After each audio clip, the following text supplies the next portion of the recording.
Notre émission de la semaine, Madame, Messieurs, nous recevons un professeur d'université en première partie. Il s'agit donc du professeur Marcos Angelo Ancelovici. Il est professeur à l'Université du Québec à Montréal. Et ce monsieur, en fait, nous parlons ici, nous mettons le cap sur un phénomène absolument spécial. Ça s'appelle la gentrification.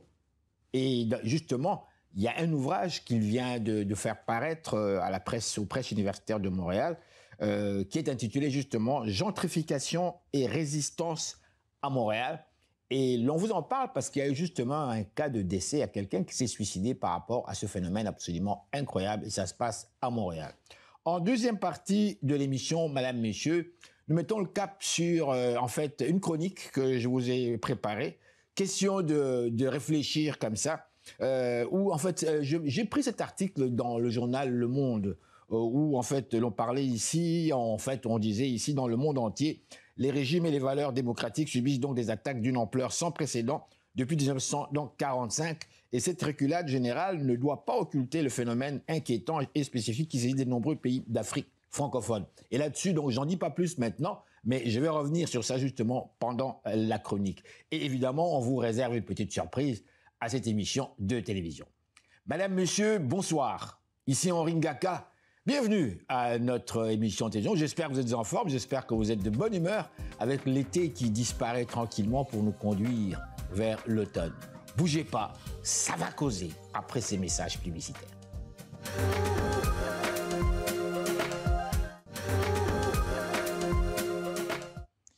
Et nous sommes de retour à notre magazine de télévision. Notre deuxième partie de cette interview, Juliane, 73 ans, de l'arrondissement de Verdun à Montréal, s'est suicidée après avoir reçu un avis d'expulsion de son nouveau propriétaire. Cela faisait plus de 40 ans qu'il habitait au même endroit et il ne pouvait envisager de recommencer sa vie ailleurs. Certains ont dit qu'il avait été victime de la gentrification de son quartier. Gentrification de son quartier. Pourrait-on en conclure que celle-ci, comprise comme un processus de recomposition sociale de l'espace résidentiel qui tue? Afin d'analyser les dynamiques et les conséquences sociales de la gentrification à Montréal, ainsi que les formes de résistance qu'elle rencontre, cet ouvrage donc regroupe des textes de spécialistes de l'urbanisme, des mouvements sociaux et de l'histoire sociale. Il fait également entendre la voix de porte-parole d'organismes de lutte pour le droit au logement à Montréal et au Québec. Des analyses riches et variées offrant matière à réflexion et qui sauront convaincre de la nécessité de s'engager dans ce débat de société. Et ça, c'est Marcos Ancelovici, qui est donc professeur titulaire au département de sociologie de l'Université du Québec à Montréal, donc l'UQAM. Il est spécialiste de l'action collective. Il travaille actuellement sur les luttes pour le droit au logement à Montréal, New York et Santiago, au Chili. Nous le recevons justement à cette émission aujourd'hui même.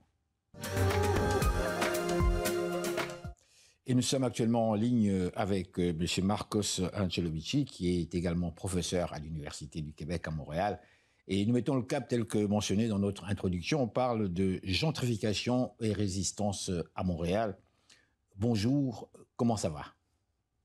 Ça va bien, merci. Bonjour, merci de me recevoir. C'est un grand honneur d'être en mesure de vous parler.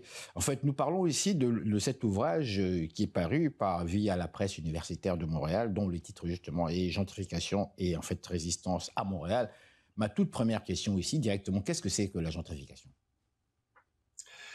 On pourrait le résumer à un processus de recomposition sociale de l'espace résidentiel. Ce que ça veut dire, c'est que ce sont des mouvements de population, des changements démographiques, où des populations plus aisées, donc de classe moyenne, supérieure, avec des revenus plus élevés et aussi un niveau de scolarité plus élevé, remplacent graduellement une population plus ancienne qui est généralement des milieux plus modestes, avec un niveau de scolarité plus bas, et ça entraîne une transformation du quartier par l'espace résidentiel, mais aussi l'espace public, l'espace commercial, et le quartier change ainsi. C'est un processus qui peut durer plusieurs décennies, mais des fois aussi peut s'accélérer et prendre à peine quelques années.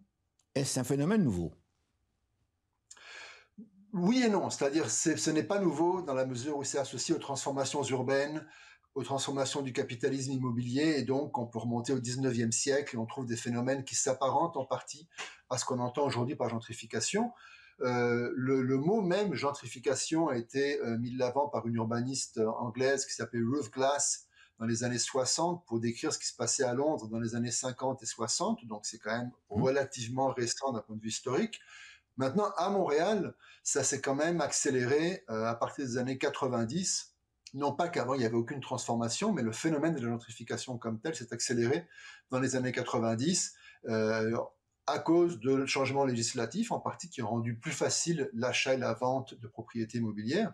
Oui. Et c'est là qu'on commence à voir dans certains quartiers de Montréal une transformation assez rapide et assez importante. Est-ce qu'aujourd'hui ça touche tous les quartiers pratiquement de Montréal? Ou est-ce qu'on parle seulement de certains quartiers? On peut dire, ça dépend de ce qu'on regarde. Si on regarde les loyers, les augmentations de loyers, évidemment, ça augmente partout, mais toutes les augmentations de loyers ne sont pas liées à la gentrification. Les loyers peuvent augmenter dans certains quartiers indépendamment de la gentrification, donc sans qu'il y ait un changement du tissu social du quartier, une transformation démographique du quartier. Par exemple, si les loyers augmentent dans Outremont ou dans Westmount, qui sont des quartiers déjà riches, la population ne va pas fondamentalement changer, ou en tout cas, ça va être minime. Par contre, quand ce sont des quartiers de classe moyenne et surtout des quartiers de classe ouvrière ou de classe populaire, là, on voit vraiment des transformations importantes. Donc, à Montréal, les quartiers où ça a été vraiment des phénomènes importants, dans les années 80-90, c'était le plateau Mont-Royal, qui était plutôt un quartier populaire, puis après graduellement étudiant, artistique, et qui maintenant s'est gentrifié, et un quartier plutôt de classe moyenne supérieure. Le Myland aussi, a été un quartier exemplaire de gentrification dans les années 90, années 2000, mais maintenant ça s'étend à d'autres quartiers, et les quartiers dont on a beaucoup parlé dans le sud-ouest, par exemple, ça va être Saint-Henri, qui s'est gentrifié assez rapidement, tout le long du canal Lachine aussi, avec le verdissement du canal, la restauration d'immeubles industriels le long du canal Lachine. Griffintown, là c'est vraiment de façon très très accélérée parce que ce sont des nouvelles constructions, des tours de condos, et donc là ça bouleverse totalement un quartier. Et puis après il y a les quartiers, disons, qui commencent à être gentrifiés, comme Hochelaga, Maisonneuve, donc un quartier populaire qui il y a aussi Verdun, récemment été les plus pauvres au Canada et qui maintenant est en train d'être gentrifié aussi. Dites-moi, pourquoi les effets de la gentrification sont-ils problématiques? Et je parle ici de Verdun, par exemple. A priori, on pourrait dire que ce n'est pas nécessairement un problème, parce que souvent, ça s'accompagne d'une amélioration des rues, il y a plus une plus grande diversité d'offres commerciales, on construit des beaux parcs, on restaure, on va dire c'est plus joli, il y a plus de services, il y a des nouvelles bibliothèques, donc on pourrait dire c'est bien. On pourrait se demander tout d'abord, pourquoi est-ce qu'il a fallu que des gens fortunés arrivent pour qu'on commence à investir dans le quartier, que les services s'améliorent? Pourquoi les pauvres n'avaient pas droit à des parcs? Pourquoi les pauvres n'ont pas droit à des belles berges le long du canal de la Chine? Pourquoi il faut que ce soit quand des riches arrivent qu'on commence à investir dans les infrastructures? Deuxièmement, là où c'est un problème, c'est quand l'arrivée de nouvelles personnes transforme le quartier à un point tel que les populations anciennes sont contraintes à se déplacer, à quitter le quartier parce qu'elles ne peuvent plus se permettre de vivre dans le quartier. Si on pouvait maintenir une mixité sociale, ce ne serait pas nécessairement un problème. On pourrait dire, le quartier est divers et pluriel, d'un point de vue social, même peut-être culturel, c'est une bonne chose. Oui. Le problème, c'est quand arrive de nouvelles populations plus fortunées, l'offre commerciale change, les commerces plus anciens commencent à avoir du mal à pouvoir payer les taxes, à suivre les loyers, commencent à fermer, ce qui a un impact évidemment sur la satisfaction des besoins et des préférences des populations plus anciennes, et ça crée une pression à la hausse sur tous les loyers, sur les taxes foncières, ce qui fait que pour les populations plus anciennes, qui sont généralement plus pauvres, elles n'arrivent pas à suivre, elles n'arrivent pas à continuer à payer leur loyer, ou si elles sont propriétaires, elles ont du mal à payer leurs taxes foncières, ce qui fait que graduellement, en fait, elles sont contraintes au déplacement, et donc la question c'est où est-ce qu'elles vont? Généralement, elles vont plus vers la périphérie, là où c'est un peu moins cher, ou sinon elles acceptent de se reloger dans des appartements beaucoup plus petits, ou à partager les appartements avec une ou deux familles, pour pouvoir se permettre de ne pas être trop loin, trop éloigné des services, de leur communauté, peut-être de leur église, ou de l'école où les enfants ont grandi, et ça c'est un impact énorme sur le tissu social, mais aussi sur la vie des gens, parce que c'est vécu vraiment comme une dépression. Vous parlez aussi... Oui, je vais vous laisser terminer. Oui, donc je vais simplement souligner le fait que pour les gens qui sont contraints de se déplacer, de quitter le quartier dans lequel ils ont grandi ou peut-être passé toute leur vie, c'est vécu comme quelque chose de vraiment très violent. Et c'est Ah oui, pour ça que oui. le livre commence avec cette histoire de Julian qui s'est suicidé. Ça faisait plus d'une quarantaine d'années qu'il habitait dans le quartier. Un nouveau propriétaire achète l'immeuble, augmente le loyer, il ne peut plus, il ne peut pas payer le nouveau loyer, il reçoit un avis d'éviction et face à, disons, au vertige que suscite cette nouvelle en disant où est-ce que je vais aller alors que j'ai passé ma vie dans ce quartier, Mhm. il finit par se suicider. Donc c'est pour ça que de façon un peu provocante, je demande est-ce que la gentrification tue. Le cas de Julian, c'est un cas extrême, évidemment. Heureusement, c'est rare. Mais quand même, ça montre que pour les gens qui sont contraints de quitter le quartier où ils ont vécu toute leur vie pour des raisons sociales, parce qu'ils ne peuvent pas suivre le rythme du développement économique du quartier, c'est Oui, vécu oui. vraiment comme une violence et il peut y avoir des séquelles très très importantes qui sont de l'ordre du trauma. Vous parlez aussi dans votre ouvrage donc de résistance à la gentrification. Comment certains groupes essaient de résister à la gentrification, selon vous?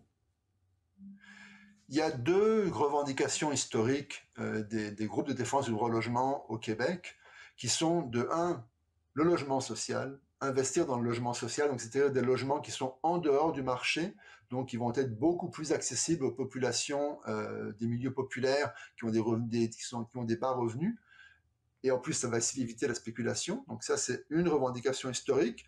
La deuxième revendication historique, c'est le contrôle des loyers, donc pour éviter que les loyers augmentent trop rapidement, surtout par exemple parce que ça va beaucoup plus vite que l'augmentation des salaires, ce qui est généralement le cas, et que les gens ne puissent pas suivre ce rythme des augmentations. Ce sont deux revendications qui ne sont pas nouvelles, qui sont historiques, comme j'ai dit. Le problème, c'est que les différents gouvernements, quelle que soit leur tendance politique, généralement n'investissent pas dans le logement social ou très peu, refusent de vraiment contrôler les loyers, ce qui fait que le problème continue. Maintenant, certaines personnes diront on ne peut pas vraiment éviter la gentrification, ça fait partie des transformations des villes.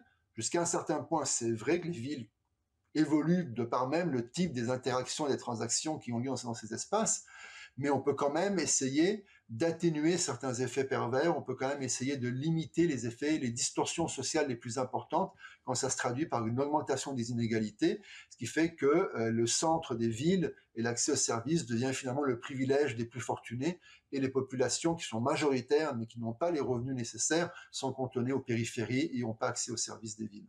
Lorsque vous faites allusion aux effets pervers, maintenant je vous pose une question, parce que finalement, cette gentrification constitue en fait la conséquence, selon moi, de certains choix qui ont été effectués durant des très nombreuses années. On vit donc avec les conséquences. Ma question ici, est-ce selon vous une question de choix politique, compte tenu du fait qu'on vit aujourd'hui les Oui. conséquences, selon vous?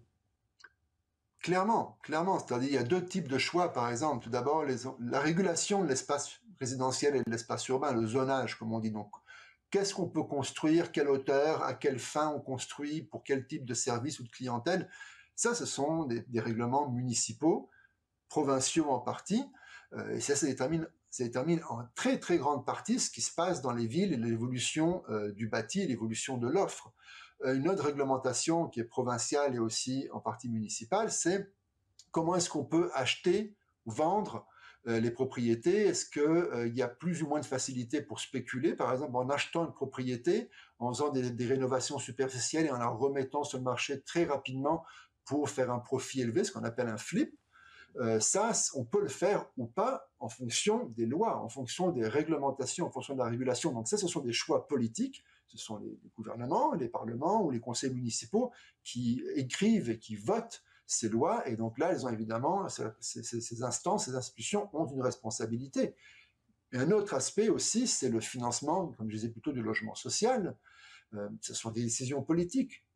En Ottawa, le gouvernement fédéral, en 1994, a décidé de suspendre les différents programmes qui avaient de financement du logement, et donc était en grande partie du logement social. C'est une décision politique. Lorsque le gouvernement de la CAQ a décidé de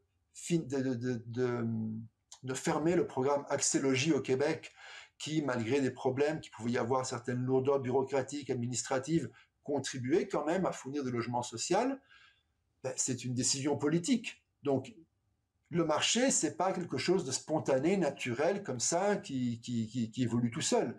Le marché, ça évolue en fonction des lois, des régulations, des institutions, et ces institutions-là, elles sont le produit de décisions politiques, et donc il y a des responsabilités politiques aussi. Lorsqu'on parle ici, aujourd'hui, je vous ramène ici au cas de Montréal, plus particulièrement aussi du Canada, un peu plus tard qu'aujourd'hui, le Premier ministre canadien, M. Carney, qui annonce, je pense, la construction de plus de 20 000 ou 2 000 logements, probablement. Mais ici, ma question, en fait, lorsqu'on parle de cette crise de logement, est-ce lié, selon vous, au phénomène migratoire?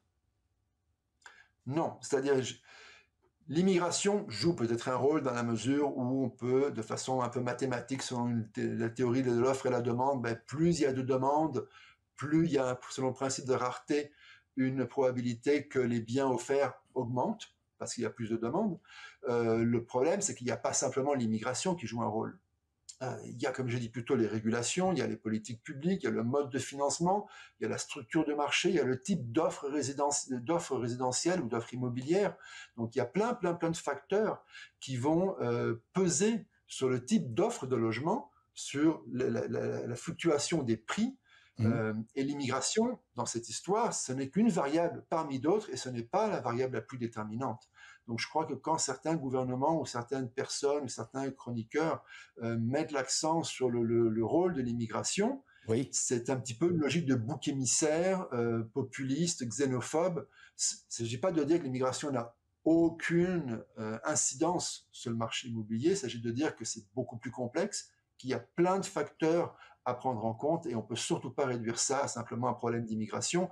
L'immigration, d'ailleurs, a toujours existé au Canada et pourtant, on n'a pas vu tant historiquement les mêmes pressions sur le marché immobilier qu'on voit en ce moment. Donc, c'est vraiment très simpliste de réduire ça à un problème d'immigration. Justement, et là, je vais aborder dans le même sens que vous, parce qu'on a entendu plusieurs commentaires dernièrement dans en fait, les médias. Et ici, par rapport justement à cette crise, donc, comment dirais-je, de logement liée quelque part au phénomène migratoire ici. Et maintenant, ma toute dernière question, elle est peut-être osée. Craignez-vous sincèrement la montée de l'extrême droite au Québec, comme le cas de la France, où les immigrants, justement, jouent un rôle, comment dirais-je, direct par rapport à la crise que l'on vit actuellement en France?